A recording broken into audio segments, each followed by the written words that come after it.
bem, doutor Eduardo? Boa Como vai? tarde. Boa tarde. Prazer tê-lo aqui de novo, viu? É um prazer sempre. Agora, eu vou lhe falar uma coisa. Parece que os brasileiros não estão muito otimistas, não. Quer ver, ó? Vamos ver aqui uma ideia, ó. Procuradoria denuncia tesoureiro do PT por corrupção, lavagem e quadrilha. Aí você fala assim, puxa, numa situação como essa, o que a população brasileira enxerga? Quer dizer, como a população brasileira vê a economia no país? A gente tem também, deixa eu pedir para os meninos colocarem, olha, um tema aqui. Bom, mas enfim, uma parcela muito grande da população não consegue imaginar uma situação econômica favorável, não só nesse ano, mas nos próximos anos. É uma parcela de 60% da população, que é muita gente, né, doutor Eduardo? Você sabe que é óbvio que a Dilma, nos seus pronunciamentos, tem atribuído não só o problema interno, mas, sobretudo, reflexos da Europa, né, que está passando, a Grécia, sobretudo, e vários outros países da Europa que vem aí atravessando uma crise. E que essa crise, obviamente, está chegando no Brasil. E essa crise está chegando no Brasil não por conta do cenário internacional, não tão somente, mas por conta dos problemas que nós estamos enfrentando, sobretudo a questão da corrupção. Porque queira ou não queira da Petrobras, queira ou não queira, a Petrobras, ela primeiro que é a maior empresa brasileira, era, né? Ou era, né? Vamos acreditar, ainda continua. Né? E o que acontece? A Petrobras, ela tem muitos contratados, ou seja, fornecedores, pessoas, terceiros, né? Empresas que fazem, terceirizadas que fazem. E depois você tem uma infinidade de serviços, mão de obra, sobretudo. Você sabe que logo agora, recentemente, de uma das refinarias, 3.000 funcionários foram demitidos. Então isso é um reflexo, isso na verdade é uma bola de neve, ou seja, o que acontece? Vai criando, nós já estamos em estado de recessão, aliás eu acho que nem já estado de recessão, nós já estamos disso, né? já estamos em recessão propriamente dito, né?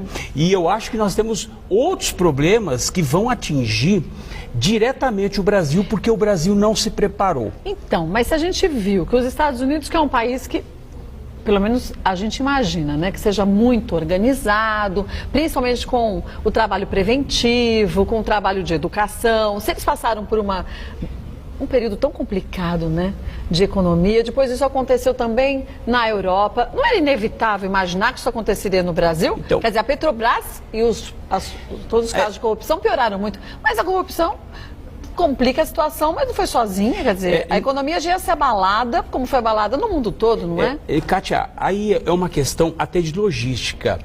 Logística que eu estou dizendo é preparar o Brasil. O Brasil não foi preparado nessas últimas 2 décadas, não foi preparado. Então, o que nós temos que vai realmente piorar muito a economia, não só do Brasil, mas sobretudo do mundo? Nós temos o problema energético sério. Né? Nós temos o problema da água, da crise. Saiu de primeira mão aqui, saiu hoje um relatório da ONU dizendo que grandes reservatórios do mundo podem terminar até 2030. Nós estamos em 2015. Estou falando no mundo, ou seja, eu me lembro que em 2013, quando nós fizemos o Fórum Mundial e Metas do Milênio, era o ano internacional da cooperação da água. E naquela época, inclusive, eu tive até conversando com o diretor da Sabesp. Eu lembro. Eles não quiseram nem saber. Então, o problema começou bem antes disso e daí mais ainda, né? Então, o problema aqui da situação econômica e financeira do país, ele é em cadeia. Ou seja, se você tem um problema energético, dominó, óbvio, já estão dizendo, ou seja, você sabe que no Rio de Janeiro, por exemplo, o governador já quer modificar algumas empresas que fazem captação de água que eu digo água doce, né? E não água doce para poder fazer um trabalho, já está querendo fazer, na verdade, todo um remanejamento, diminuir a produção. Ou seja, depois nós temos um problema de portos que não foram ainda modernizados. Então nós temos, eu acho que se investiu, se apostou muito, e você vai se lembrar quando eu falei sobre a Petrobras e disse inclusive pré-sal, isso para mim é um saco de fumaça. Foi, você falou. Eu disse você isso. Você finalizou, mas há um bom tempo atrás. Lá atrás, 2013. Ou seja, eu disse, pré-sal é saco de fumaça. Foi. Que tem petróleo. É óbvio que tem. Mas quanto vai se gastar para você perfurar tudo aquilo? Você tem 8, 10 mil metros de profundidade, sem contar a lâmina de água no mar. Então você tem um problema. Você tem a tecnologia. Nós já tivemos um problema aí, que é a questão do próprio EIC, que quebrou. Né? Ou seja, muito dinheiro foi investido, né? Ou seja, os bancos do governo, BNDES, Caixa Econômica, que vem investindo dinheiro. Sim. E esse dinheiro, ele não vem dando o resultado que deveria. Porque o resultado de dinheiro do governo é o quê? É para você produzir mais emprego, né? Fazer com que a indústria... Assim, né? O problema é que, na verdade, o processo é o inverso. E o que mais me chamou a atenção hoje foi esse relatório da ONU. E a ONU não costuma soltar os relatórios sem um estudo científico profundo, não é superficial. Mas agora a gente começa a pensar, se tudo na vida tem que ser feito a partir de um trabalho de prevenção, o Brasil sabe disso. Você soube disso em 2013 e você nem tinha nada a ver com a Sabesp, concorda? Analisando friamente. Quer dizer, quem devia se preocupar? Ah, é balela, Eduardo. Fica frio, isso não vai acontecer. Quer dizer, não é o mundo da Alice no País das Maravilhas? O Brasil não está meio sucateado justamente porque não se pensa em fazer um trabalho preventivo, seja de educação, seja... Veja as ciclovias todas. O que acontece aqui em São Paulo, não é? Quer dizer, a da Avenida Paulista, a Luciana acabou de dizer, não, essa vai continuar, mas outras não estão bem planejadas. Gente, se jogam dinheiro fora para depois pensar no que devia ter sido feito e não foi, o gado foge para depois você fechar a porteira... Palhaçada. O problema é que no Brasil tudo é no improviso. Então... Né? Ou seja, não há um planejamento, como acontece na Europa. A Europa vai acontecer... Vou dar um exemplo da ONU. Tá? Porque eu gosto muito da ONU, acho que é uma entidade séria, tem sido muito criticada porque não está dando o respaldo, mas também não tem tanta guerra no mundo, como é que ela consegue acomodar todo mundo? Mas a ONU, por exemplo, a ONU vai fazer agora um congresso esse ano aqui. Já tem, vai ser o Catar. Já está programado o próximo congresso que vai ser no Japão em 2020. Ou seja, então, os Estados Unidos, eles fazem um planejamento para 10, 20 anos. E no Brasil se faz o quê? De 6 para uma meses, semana, mais ou menos. Então, essa questão que você tocou das ciclovias, as pessoas acham que nós somos críticos às ciclovias. Eu mesmo uso ciclovia, porque eu gosto de... Mas tem que funcionar, Só né? tem uma coisa, nós temos outras prioridades. Sim. Vou dar um exemplo. Os ciclistas vão ficar bravos comigo, mas vou dar um exemplo. Por exemplo, em 2000, agora 2, 3 anos, na última eleição para a prefeitura, eu fiz uma proposta de que eu achava que era muito mais importante fazer as faixas para os motoqueiros, porque nós temos uma quantidade de motoqueiros e morre gente o dia inteiro, e quando uma pessoa cai, se acidenta, o motoqueiro se acidenta, por exemplo, na 23 de maio, na Rubem Berto, qualquer grande rodovia, São Paulo trava inteiro, porque tem que fazer resgate, tem que... E quanto que se gasta com esse acidente, depois de se recuperar um motociclista? Então, o que acontece? Você tem que ter prioridades. Eu tenho que pegar aqui e fazer como você faz na sua casa, como eu faço na minha casa. O que na verdade é prioridade? Né? Aqui não. Aqui a prioridade na cabeça desses políticos, e eu acho o político meio não. Eu acho o político completamente burro, ou seja, acho o político despreparado, acho o político com essa... ele não tem essa capacidade de sentir o que a população quer, o que a sociedade... Você sabe que esses dias eu estava, inclusive, dizendo, no programa Revista da Cidade, explicando qual era o significado de manifestação. Por que na verdade 2 milhões de pessoas no Brasil foram para as ruas, no Brasil inteiro, né? E eu disse isso, que por que a manifestação? Você tem o poder legislativo, que representa o povo, e você tem o poder executivo, que executa aquilo que o poder legislativo aprova. Esses dois poderes, o judiciário não, porque ele não é eleito pelo povo, mas esses dois são duas casas, ou seja, que representam o povo. Quando você se manifesta em relação àquela situação, é porque, na verdade, alguém não está fazendo o seu trabalho. Sim, então fazer o que acontece? Hoje só existe manifestações, né? Ou seja, tem algumas pontuais que está pleiteando uma determinada coisa, aumento... Um grande volume de brasileiros. A CUT, gente, sindicato, essas coisas todas. Mas esse volume de pessoas que foram para as ruas, só em São Paulo, só na Avenida Paulista, dizem que foi 1 milhão de pessoas. Aí tinha tem uma simbologia. Sim. Eles estão dizendo o seguinte, não é porque que quer impeachment, que quer golpe de Estado, que quer, na verdade, intervenção militar, porque fazem uma confusão, porque ninguém sabe o que é golpe militar, o que é, na verdade, intervenção militar, e a questão do impeachment. Mas será que a intenção não é justamente tirar o foco principal? Então, uma vez que a gente abre um leque para essas coisas, você fala, cara, não, mas isso eu não concordo, é que imbecilidade, é que isso, que é aquilo. Você tira o foco principal, que é justamente a gente mostrar para aqueles poderes que a gente não está sendo bem trabalhado e a gente colocou as pessoas ali e foram escolhidas de uma forma errada, porque não dão continuidade ao que disseram que iam fazer? Não é desviar a atenção isso? Mas é óbvio, em 2013 nós tivemos o mesmo exemplo, ou seja, o Collor, por exemplo, caiu com uma quantidade muito menor de pessoas que foram para as ruas agora, muito menor. Agora, por quê? Porque, na verdade, naquela época, o Collor não tinha sustentação no Congresso. Por que o impeachment hoje? O impeachment é viável? Não. O impeachment tem sustentação jurídica? Tem sustentação jurídica a partir do momento em que a Câmara dos Deputados ou o Senado, né, cria uma CPI de investigação, aonde o principal ator é a presidente da República. E se apresenta uma quantidade de provas dizendo que ela realmente não pode estar dentro do cargo e por essa razão ela tem que ser impeachmentada, né? Ela tem que ser retirada do cargo, né? Ou seja, então isso é uma questão. Mas é uma questão também que aí, sinceramente, a gente já está punindo quando na verdade você tem muitos políticos agindo de uma forma errada e a gente tem que começar a punir todos. Concorda? Quer dizer, não é para ter de bode expiatório e o resto. Ela foi eleita pela maioria, gente. Verdade seja dita. A presidente Dilma foi eleita pela maioria. Tá bom, tem isso, tem aquilo, estão fazendo tudo errado, roubaram, lava-jato, isso, aquilo, ok.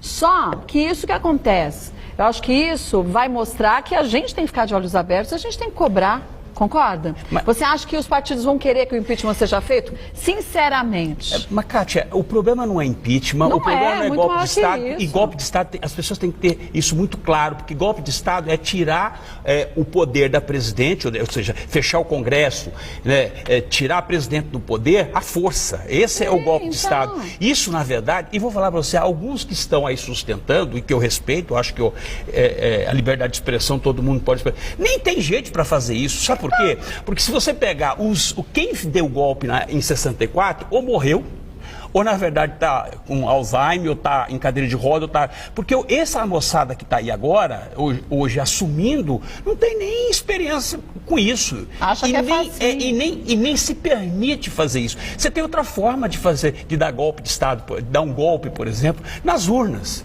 Se você pensar, Venezuela deu golpe na urna, e aquilo foi um golpe. Se você pegar a Bolívia, o Equador agora recentemente deu um golpe nas urnas. Então você tem outros instrumentos nessa era digital, nessa era de internet, de você dar um golpe. Então é diferente. Intervenção militar é a junta militar tomando o poder, né, entre aspas, para poder colocar a ordem na casa e depois chamar a uma nova eleição. Então, esse é a forma que você vê. Então, hoje, o que eu percebo, na verdade, é que a presidente, ela vai para a televisão e ela não diz coisa com coisa. Mas esse que é o problema, Então esse é o problema. Eu vou falar para você com toda honestidade, entendeu? Eu não tenho experiência em matéria política. Eu, na verdade, eu analiso aquilo que eu vejo. Eu fui preparado para analisar. Trabalhei a minha vida toda para analisar aquilo que eu estou vendo. Eu faço constatação, na verdade. Eu acho que resolveu o problema. A Dilma hoje está com sei lá quanto por cento de aprovação, está com uma aprovação muito baixa. Como é que ela levanta essa aprovação? 13% de aprovação. Como é que ela consegue levantar? Você falando, primeiro, não é só assumindo, é dizendo o seguinte para o povo, chamando, né? Ou seja, tem uma manifestação, diz para o cidadão, né? Diz para o povo brasileiro, diz o seguinte: vou demitir todos os corruptos, aqueles que estão respondendo o processo, a partir de hoje eles estão demitidos. Isso é assumir a culpa, porque ela é a presidente do país. Exatamente. Quer dizer, eu vou tomar uma atitude? Aqueles que efetivamente têm culpa vão para a prisão e ponto final. Mas aí tem que cumprir. Lógico, de uma forma, né? Até para poder aliviar um pouco, eu faço até uma sugestão. Qual? Eu faço uma pena alternativa, porque a Dilma, lá na Assembleia Geral da ONU do ano passado, ela disse, inclusive, para todos, para 100 e poucos países, 190 e poucos países, de que teria que conversar, negociar com o Estado Islâmico. Eu acho que essas pessoas, esses corruptos todos, poderiam ter uma pena alternativa e ser encaminhado lá para o Estado Islâmico para tentar fazer aí a negociação com o Estado Islâmico. Não vai rolar, não. Isso vai ser pior, né? Isso é para descontrair um pouco, porque na verdade...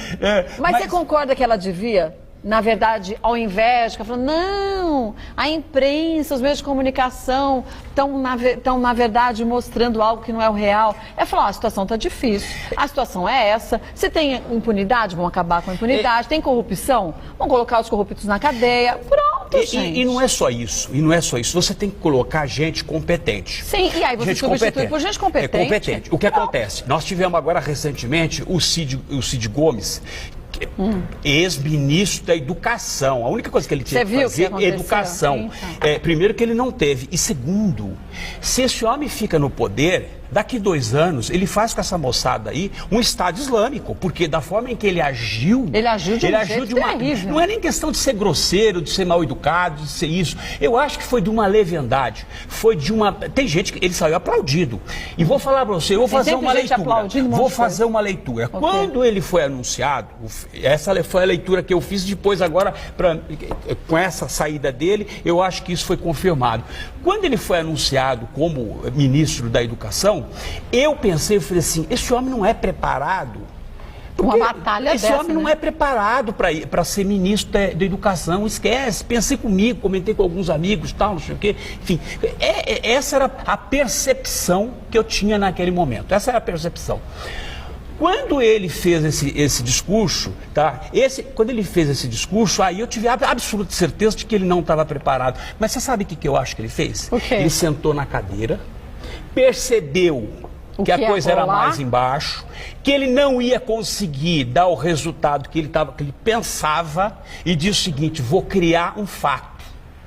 E isso é uma leitura que eu estou fazendo, é uma conjectura, é uma ilação que eu estou fazendo aqui. Mas é a única leitura que eu faço. Eu acho que ele, na verdade, não se sentiu competente. Falei, sabe uma coisa? Vou meter o pé na jaca. Mas ao invés de meter o pé na jaca, não quer saber? Entendeu? Desisto, joga a toalha, inventa uma história mais leve e pronto?